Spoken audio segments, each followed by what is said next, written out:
आज बच्चों learn something advance जो शिक्षा के क्षेत्र में अपना खास चैनल है, उसमें मैं दयाशंकर मिश्र आप सभी विद्यार्थियों का मैं स्वागत करता हूं।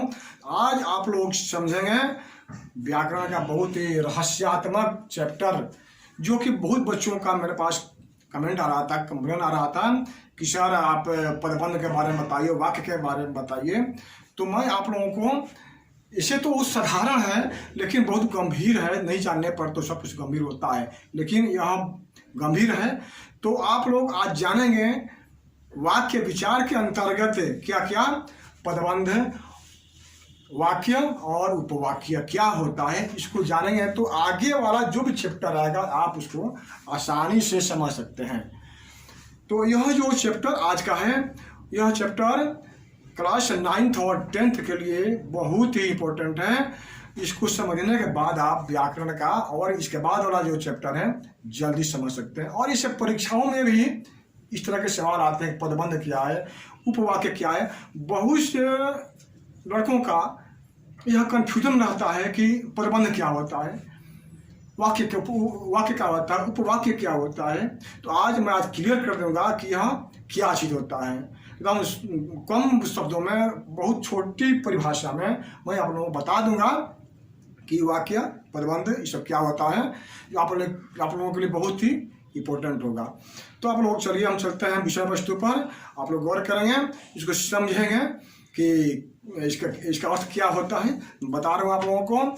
एक चीज़ जानिए, और इसके पहले जो लिखा हुआ वाक्य, पदबंध और उपवाक्य लिखा हुआ है, इसके पहले मैं एक बात बताऊंगा आप लोगों को कि पद क्या कहते हैं। लिखा तो मैं नहीं हूँ, लेकिन समझ लीजिए पद क्या होता है। बहुत लोगों का यह होता है कि पद और शब्द में क्या अंतर है, मैं बता रहा हूँ। पद और शब्द में थोड़ा सा अंतर है। कोई ऐसा शब्द जिसका प्रयोग वाक्य में नहीं करते हैं वो शब्द कहलाता है। याद रखिए, ऐसा शब्द जिसका प्रयोग वाक्य में नहीं होता है उसे हम शब्द कहते हैं।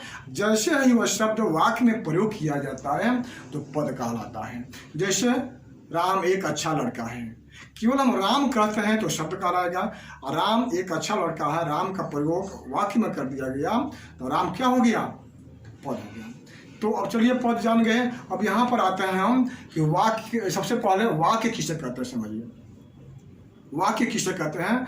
वाक्य देखिए लिखा हुआ है यहाँ पर कि मनुष्य के विचारों को पूर्णता के साथ प्रकट करने वाले पद समूहों को हम क्या कहेंगे, तो वाक्य कहेंगे। मनुष्य के विचार को परिपूर्णता के साथ प्रकट करने वाले पद समूह को हम वाक्य कहते हैं। हम जो भी बोलते हैं, हम जो बोल रहे हैं, आप जो बोलते हैं, एक वाक्य बन जाता है। वह पूर्ण वाक्य है, यानी नकारात्मक वाक्य हो सकता है या सकारात्मक वाक्य हो सकता है, आदेश हो सकता है, लेकिन पूर्ण वाक्य होना चाहिए। वही वाक्य है जो हम बोलते हैं परिपूर्ण है। वह जाता है, मैं खाता हूँ, वो खेलता है, तुम कहाँ जाते हो, मैं बात करता हूँ, इत्यादि इत्यादि। जो भी वाक्य बोलते हैं परिपूर्ण हो गया, वह समाप्त हो गया, तो वह वाक्य कहलाएगा। एकदम आसान है। अब देखिए यहाँ पर कि पदबंध किसे कहते हैं। पदबंध में देखिए, पदबंध क्या होता है कि यहाँ लिखा हुआ है वाक्य के उस भाग को जिसमें एक से अधिक पद आपस में संबद्ध होकर मिल करके अर्थ तो देते हैं लेकिन पूरा अर्थ नहीं देते। यहाँ लिखा हुआ देख रहे हैं कि वाक्य के उस भाग को जिसमें एक से अधिक पद परस्पर संबद्ध होकर अर्थ तो देते हैं किंतु पूरा अर्थ नहीं देते, पदबंध या वाक्यांश कहा जाता है। शब्दों का समूह रहेगा लेकिन उसका पूरा अर्थ नहीं निकलेगा, वह वाक्यांश या पदबंध कहलाएगा। थोड़ा थोड़ा 2-4 शब्द रहेंगे उसमें, और लगता है कि कुछ और कहना बाकी है, कुछ और उसमें वाक्य जोड़ेंगे तो पूरा हो जाएगा। इस कंडीशन में वह जो शब्द होंगे वो क्या हो जाएंगे, पदबंध या वाक्यांश कहलाएंगे। एग्जाम्पल से आप समझाएंगे। देखिए यहाँ पर लिखा हुआ है भारत के प्रधानमंत्री। यह वाक्य कहा जाए किसी के सामने, भारत के प्रधानमंत्री, इसे क्या मालूम होता है, कुछ और भी कहना बाकी है। भारत के प्रधानमंत्री यानी कुछ कहना बाकी है, यह हो गया पदबंध। यहाँ पर देखिए गोली से घायल सिपाही, गोली से घायल सिपाही, यानी इसके बाद कुछ कहना बाकी है हमको। अभी गोली से घायल सिपाही, कहीं जा रहे हैं या तड़प रहे हैं, कुछ भी, कुछ कहना बाकी है, पूरा अर्थ नहीं निकल रहा है, पदबंध कहलाएगा। यहाँ पर देखिए, चांद से भी प्यारा, नाली में बहता पानी, आसमान के तारे, ऐसे ऐसे शब्द जो कि लगता है कि अधूरे हैं, कुछ कहना चाहते हैं, तो सब क्या कहलाएंगे? पदबंध है। चलिए आगे देखते हैं हम उपवाक्य क्या होता है। ऐसा पद समूह जिसका अपना अर्थ हो, जो वाक्य का एक अपना भाग हो, जिसमें उद्देश्य और विधि दोनों हो, उसे क्या कहते हैं? हम उपवाक्य कहते हैं। वाक्य का एक अंश हो और वो इम्पोर्टेंट अंश हो, उसको आना जरूरी है। और क्या होता है इसमें?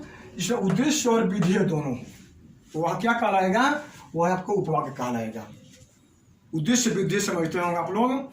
उद्देश्य होता है कर्ता और विधेय होता है बाकी जो, जैसे मान लीजिए कि वह पुस्तक पढ़ता है तो वह हो गया उद्देश्य, और पुस्तक पढ़ता है क्या हो गया? विधेय। यानी एक वाक्य परिपूर्ण रूप से हो वही उपवाक्य कहलाएगा। जैसे समझिए यहाँ पर, जैसे वह ज्यों ही आया त्यों ही चला गया।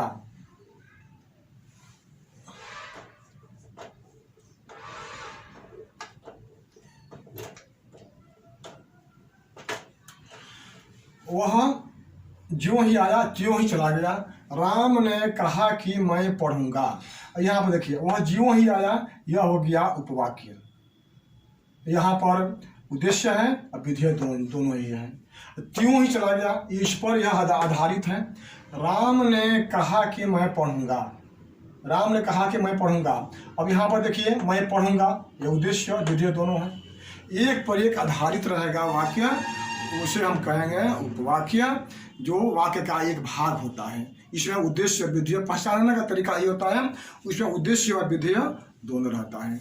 अब जैसे देखिए यहाँ पर वाक्य के आरंभ में ज्यों, ताकि, क्योंकि, कि, जब, जहाँ, यद्यपि, जितना इत्यादि शब्द रहेंगे। अगर ये शब्द पहले रहते हैं तो वह वाक्य उपवाक्य कहलाएगा।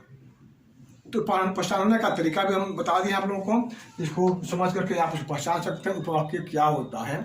तो यह हो गया आप लोगों का वाक्य, पदबंध और उपवाक्य, इसको आप समझ जाएंगे। तो आगे वाला जो वीडियो बनाएंगे उसमें हम वाक्य के प्रकार बताएंगे, कितने प्रकार होते हैं, इसमें इन शब्दों का वर्णन किया जाएगा, आप उसको जल्दी समझ जाएंगे। इसलिए मैंने इसको बता दिया है और आप लोग इसको याद करेंगे और आगे वाले वीडियो में आप इससे सहयोग से और ज़्यादा पढ़ेंगे। धन्यवाद।